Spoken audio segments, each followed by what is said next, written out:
Late nights in the garage. Instead of working on motorcycles, I'm working on RC cars strewn all over the place. What is going on over here? I'm trying to, yeah, this is a new place for me, so it's build the RC thing up again, and we're starting from scratch. Facebook dragged me in. I'm gonna put the old man glasses on, and the old man wrinkles, and the old man gray hair. I don't feel like an old man, but we were talking about Facebook. There was a chat with this guy named Buddy Antonez. So for you, if you don't know, back in the day, he was super fast, Team Suzuki, 80 rider. He was going to be like the next biggest thing.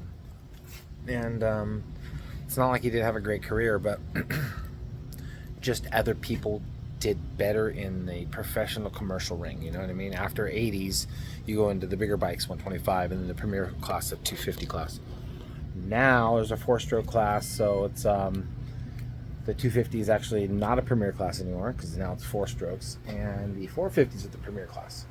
But it was just weird how a lot of comments about back in the day and about like a simpler time, but it just immediately brought me back to like late at night, because I'm here at night and I'm working on an RC car. And what I used to do when I raced was late at night prep the bikes for the weekend.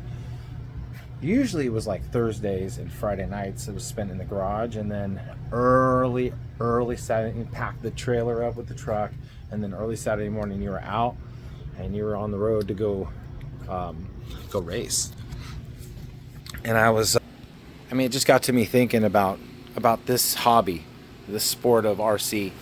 I guess I'm attracted to it because it gives me a sense of that. This is a shithole clutter mess. Jesus Christ.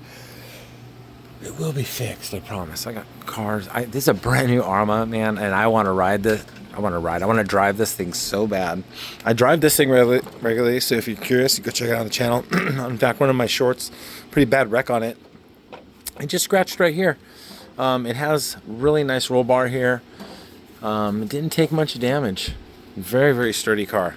Amazing car. Expensive car, but amazing. So I just get my rocks off on this. It just brings me close, for some weird reason, close to motocross and tinkering and having to keep my shop clean. And I don't even race RC cars. I set up jumps and stuff. I think it'd be cool to get into some kind of racing series. I just don't have time for that stuff. Time. I always thought when I was young, like, well, what would I look like when I'm older? And I kind of look like what I thought when I was going to look older. Just me, just a few more wrinkles, a little bit of gray hair, same shit. And still loving RC cars after all these years. This XRT, I promise, I'm going to get this thing running again. It's so close to being done. Putting a whole new servo system in there. It's just, man, look at all the oxidation from just sitting. Took this to the beach.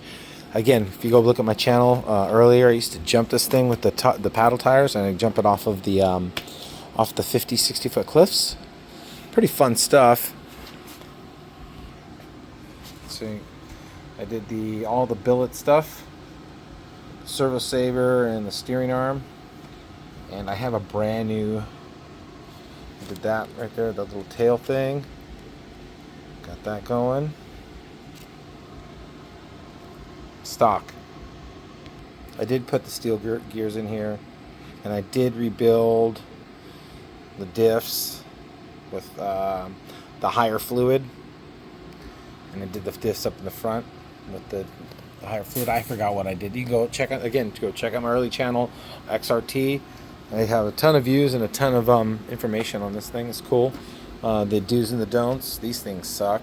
They strip out. You have to go with the coarse ones, and they have to be serrated, and you use the washers, and you have to tighten them down with an impact driver for them not to fly off. It sucks. But that's what you got to do. Again, it reminds me of motocross in a lot of ways. XRT is a great truck, by the way.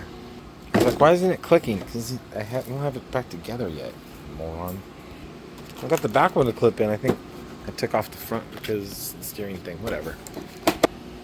Badass. They're so fun. I recommend don't buy the Ultimate. It's a lot of money for a bunch of parts you just don't need, unless you love that bling. But these plastic parts, They're resilient, man. And I get if you want a little bit more position with the steering, I would just suggest add the parts as you go to see if you like them or not. Start throwing a bunch of stuff at them at one time.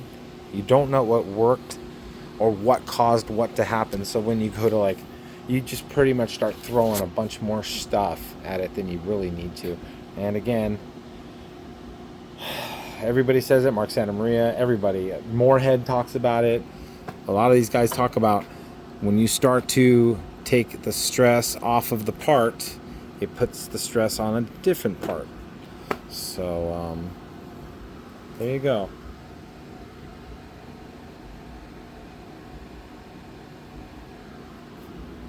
Bam.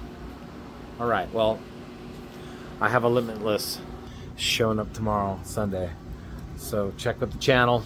You know I'm running that son of a gun. Have a good night. Happy Saturday.